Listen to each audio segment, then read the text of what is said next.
So, it is my honor to be in this place and to share my own personal testimony. There are countless blessings to serving here as the interim minister of First Parish in Brookline. So many. And top of those blessings is having the opportunity to work with Patricia and her dedicated staff, to be transformed by them, to learn from them, and to be made new. As well, it is a joy and an honor to support the work of our Immigration Justice Committee. I'm not able to put as many face time and body time hours into the work that I wish that I could. However, my support is steadfast. I am so proud of what they do, proud of their commitment to sanctuary, both in bringing the issue and question to this congregation of serving as a sanctuary church, and for serving as original members and key team members of the Brookline Interfaith Coalition for Immigration Justice. You see, they didn't take your questions, they didn't take the dialogue, they didn't take the differences of opinion, they didn't take the ultimate no to their first request as a way to stop or to leave or to put down their work. They found new ways, deeper connections being forged in the community.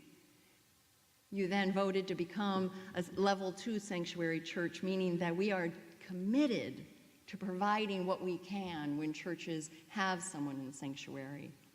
And we owe a deep debt of gratitude to these workers, these servants, these beloved congregants of this congregation. To borrow a phrase that I learned from our own Liz Martin at a dialogue we had here Friday evening, these committee members of Immigration Justice do not support immigration justice, they serve immigration justice. They advocate, lobby, provide spiritual care to detainees at the Suffolk Detention Center. They sign letters and petitions. They gently remind me of the letters and petitions that I need to be signing and ask if I might find the time, and they do it with love and persistence and respect and compassion, and they don't stop. They have the honor to stand beside Patricia and Jennifer Hernandez, who has preached here before, to accompany ICE appointments, to host and to attend trainings of sanctuary in the streets, and I could go on and on. As I said, you too, this congregation voted to become a level 2 sanctuary church, providing volunteer hours, food, lawyers' time, listening ears, translation, to those providing sanctuaries to immigrant or families at risk. We are also the fiscal agent and committed to continuing the Boston New Sanctuary Movement, which is a coalition of organizations and faith-based organizations committed to the work of immigrant justice. I could go on and on about the importance of this work. However, instead, in my little bit of time, I want to share a story with you. So it's September 6th, just September 6th, a little bit ago. And I went with great honor, at Patricia's invitation, to a vigil held at the State House in response to the news that had come out about ending the Deferred Action for Childhood Arrival, or DACA, as well as TPS, or Temporary Protected Status for immigrants.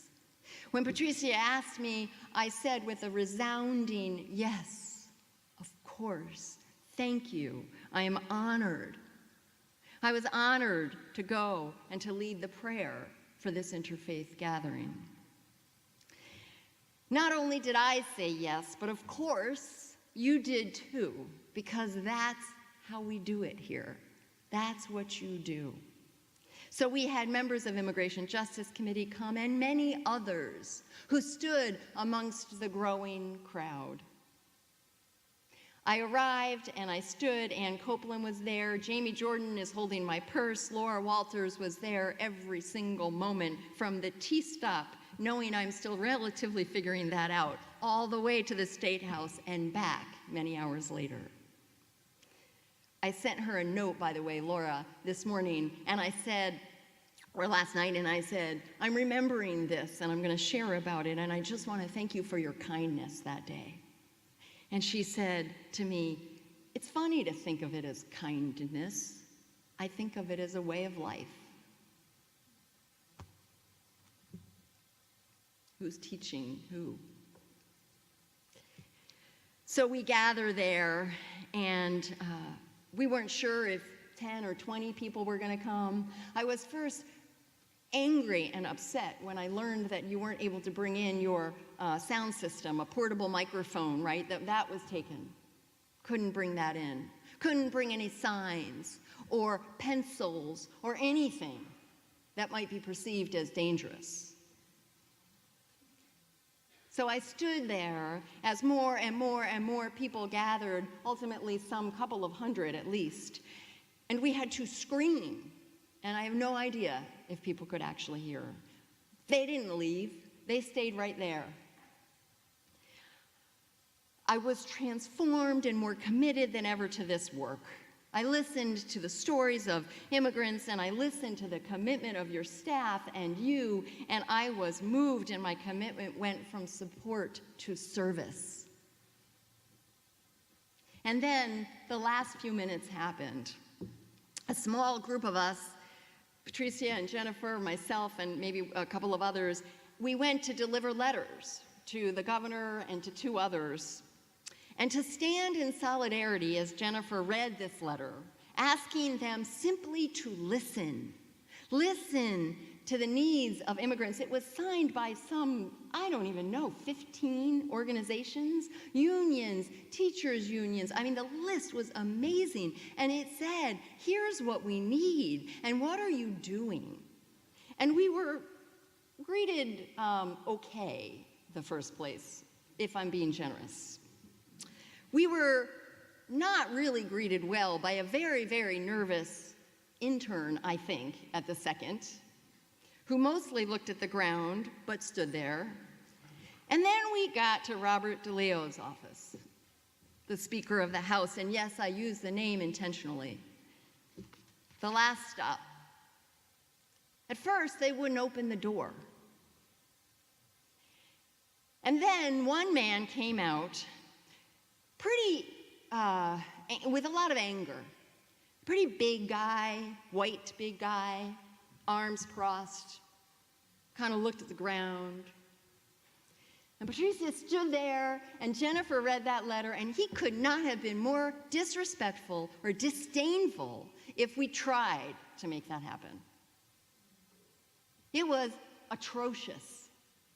And as I stood there watching this, knowing that I was incredibly privileged, that this wasn't my experience day to day, and wondering, I wonder if I asked to read that letter, if it might have been a different response.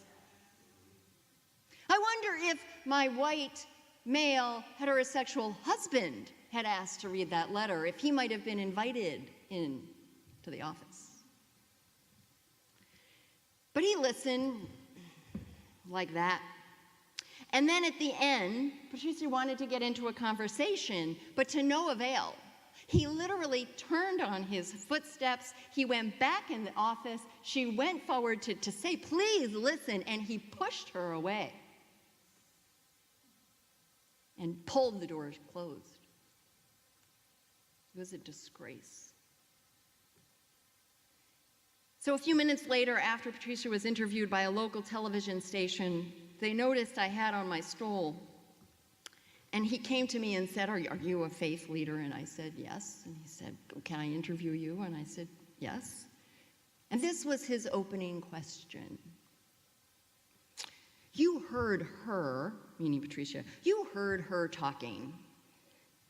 Why do you think, do you even agree, what is it, that this is a human rights issue? He said to me, well, you heard her. What do you think? I mean, why what do you think? Why is it that this would be a human rights issue? We're talking about TPS and DACA. And the man asked me, why is this a human rights issue? I don't think I represented you best in that moment, if you really want to know the truth. Because I did this. I went, what? I don't even know how to answer that question. And then I looked at his sort of victorious face and I answered his question. I was transformed. From supporting immigrants' rights to serving the work of immigrants' rights. Thank you.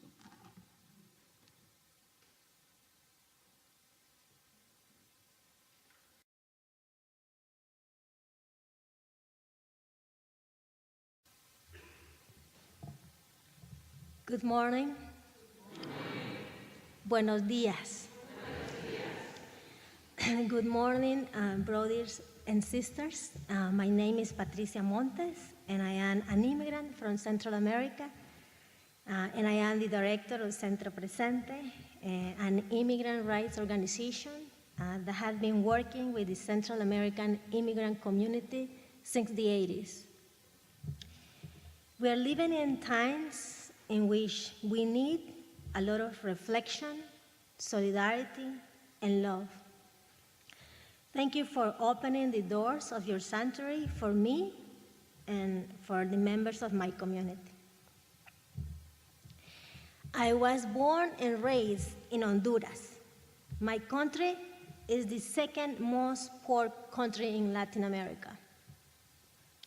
The country that was the original banana republic. Its economy and political life controlled by the US corporations with the help of the US government. The country where the paramilitary group, the Contras, were trained by the US during the 80s to invade Nicaragua. The country where a coup d'etat took place in June of 2009, which the US State Department under Secretary Hillary Clinton supported. Honduras is also one of the most dangerous countries in the world for environmental activism. According to Global Witness, more than 120 people have been killed in Honduras since 2010 for standing up to multinational companies that grab our land and trash the environment. Honduras is one of the most dangerous countries in the world for any kind of activism. And we had the high murder rates of human rights activists, attorneys, labor leaders, and other activists to prove it. I am from a very, very poor family in Honduras. I was born and raised in a very small town. No electricity, drinking water, sometimes no food. When I was a child, I did not understand why we were so poor. But when I went to high school and college, I formed my political understanding of the politics of my country. And I learned, and I understood why there were many people poor. And I understood that there was an economic and political system in place in order to maintain that situation. I moved to the US 14 years ago, I can't believe it. And since then, I have been working with the Central American immigrant community. This community came to the US during the 80s as a result of the civil conflict at that time. Now, Central America is again facing a crisis that had been invisible in the news coverage and also within the discussion about immigration in the US. All these years living in this country, I have realized that many people don't know the real reasons that make people migrate. Yes, people migrate because poverty, wars, hunger, and violence. But none of these situations fall from the sky. There is an economic system, a world order that is designed to keep a few in power and privilege and maintain the majority of people in misery. We need your support. We need your support helping us to inform more people about what are the real reasons. Inform people, more people, educate more people about what are the real reasons that are behind forced migration.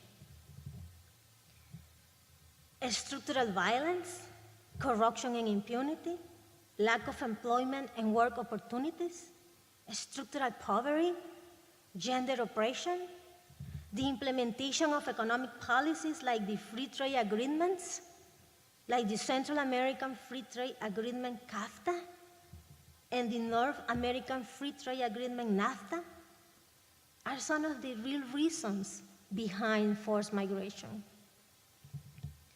Structural violence is the #1 reason why immigrants are coming from countries like Honduras, Guatemala, and El Salvador. Honduras has the highest homicide rate in the world. The situation of generalized violence forces thousands of people to leave the country. Violence is provoked by gangs and organized crime, as well by other actors, including state actors. Violence is connected with the current high levels of impunity and corruption in Honduras.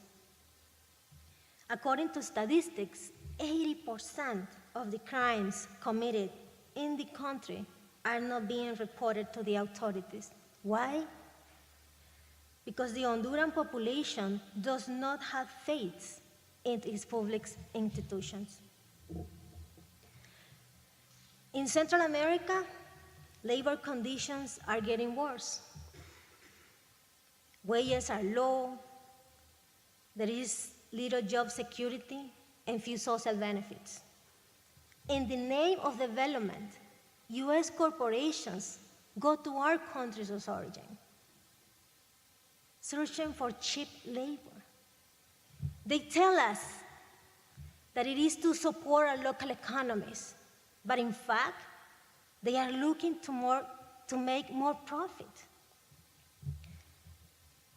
Structural poverty. Honduras has a population of 8.4 million people, and more than 6 million are poor, with 4.6 living in extreme poverty. That is more than half of the population living in extreme poverty. According to the UN, living in extreme poverty, do you know what it is?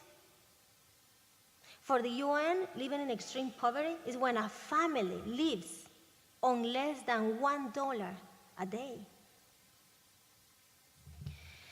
And poverty and violence also affects women particularly hard. As a woman of color, it is very hard for me to see the difficult situation that many Central American women are facing. Gender oppression is endemic at this point. Since 2014, Centro Presente has been receiving a growing number of women and children from Central America. All of them were interviewed by us and most of them express that they made the decision to leave their countries because violence, escaping the gangs that wanted to recruit, rape, or kill them. Honduras had some of the highest femicide rates in the world. According to the Center for Women's Rights in Honduras, one woman is killed every 16 hours in that country. And members of the LGBTQ community, particularly trans women, are especially at high risk. In El Salvador, 90% of victims of rape are girls. And 90% of the cases, most of the cases that are reported, go unpunished. According to Amnesty International, more than 25,000 women leave Central America every year escaping violence. These conditions exist in my country, in our countries of origin, for different reasons. But we never talk much about the role of the US, about the role of the US government in contributing to these conditions through its policies and development programs. Development programs like the free trade agreements. These free trade agreements are only free for corporations and the corrupt elites in our countries of origin. These economic strategies have been destroying local economies in migrant-sending countries and generating forced migration. But what happens is people manage to get to the US. So we ask a lot of questions. And one of them is America still a nation of immigrants?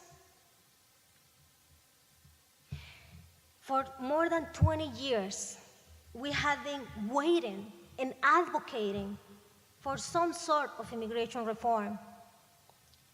Not just guest worker programs and temporary protection for certain classes of people. Now, in these days of Trump, it feels like we are very far from any sort of legislative action on any topic, much less immigration.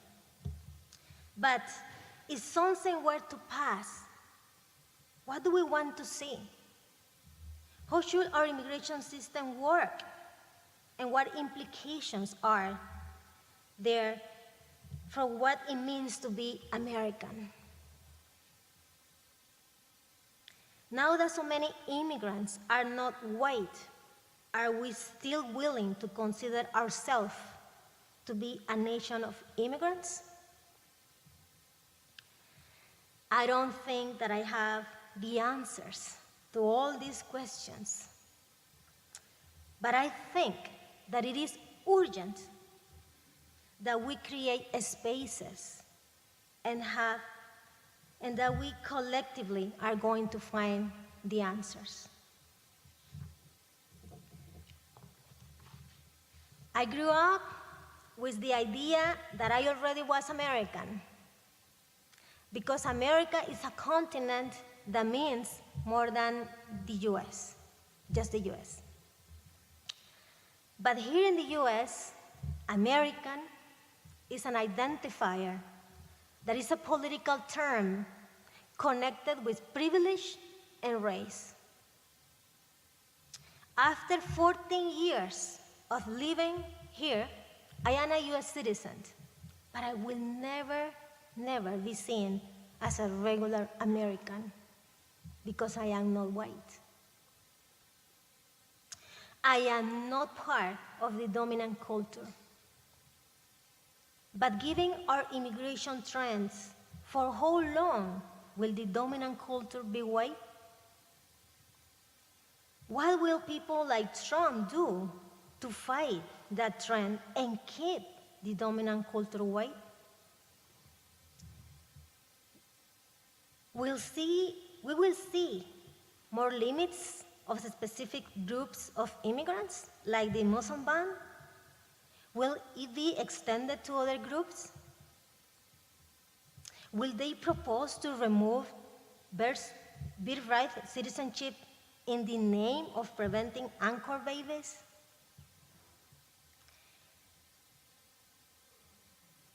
There are all these questions. I hope you will keep in mind all these questions when you follow the immigration debates that will be coming in the near future. But not everything is negative. I find much hope every day in the mothers who seek help for their children and do not give up. In the young people who continue to struggle. In immigrant children who, despite their situation, have a smile on their faces. I find a lot of hope here today with you because we're gathering together to find solutions. You can use your privilege of being white and take a proactive role in this struggle and help us to create a more humane, just, and democratic society.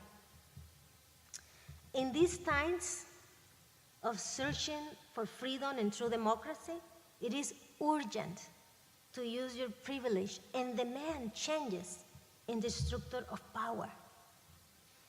Use your power and your privilege to demand that the US government focus its foreign policies on addressing root causes of forced migration in order to improve the living conditions of vulnerable populations, reduce impunity, and increase respect for human rights in our countries of origin, as well as here in the US. Use your power and your privilege and demand a real immigration reform, not the implementation of a program that is going to create a second class of citizens with the only right to work without enjoying all the fundamental rights that every society must guarantee.